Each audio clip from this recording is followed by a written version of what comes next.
Mastering English Collocations. Conquer verb misuses.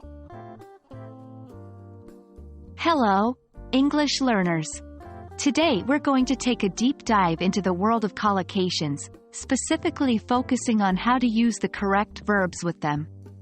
There are common mistakes we all make, but no worries, we'll tackle them together and get you comfortably using these collocations in no time.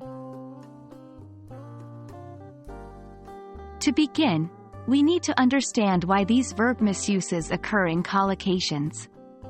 English, like any language, has its quirks. Some words naturally go together, while others don't. And when they do, they form a collocation. Common examples include brush your teeth, not do your teeth, and take a shower, not do a shower. Misusing the verb in these cases can make your English sound unnatural and sometimes confusing. Here's the exciting part. Let's identify some common collocations and their correct verbs. It's crucial to remember that memorizing won't solve the problem. Understanding and practice are key.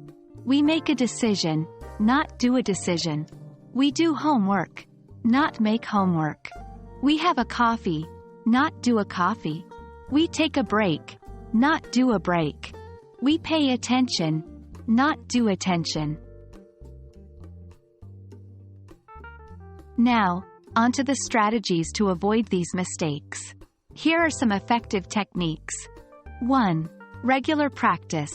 Consistent practice is the first and most important step. Use the collocations in your daily conversations, writings, or even think in English using these collocations. 2. Contextual learning. Try to learn collocations in context, such as within a sentence or a story. It's easier to remember and understand the usage this way. 3. Notebook strategy. Keep a notebook for collocations. Whenever you come across a new one, add it to your notebook. Over time, you'll have a great personalized resource. 4. Peer learning. Engage with other learners.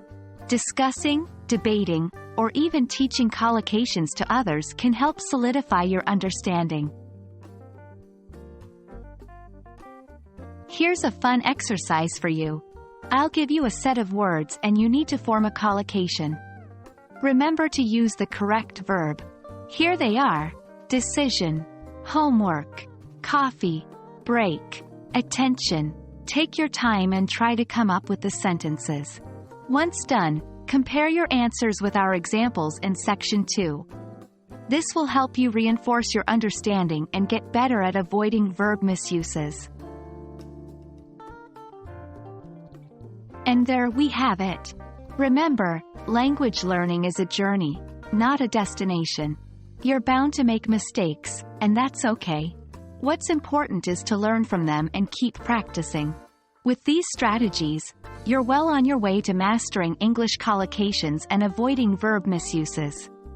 Until next time, happy learning!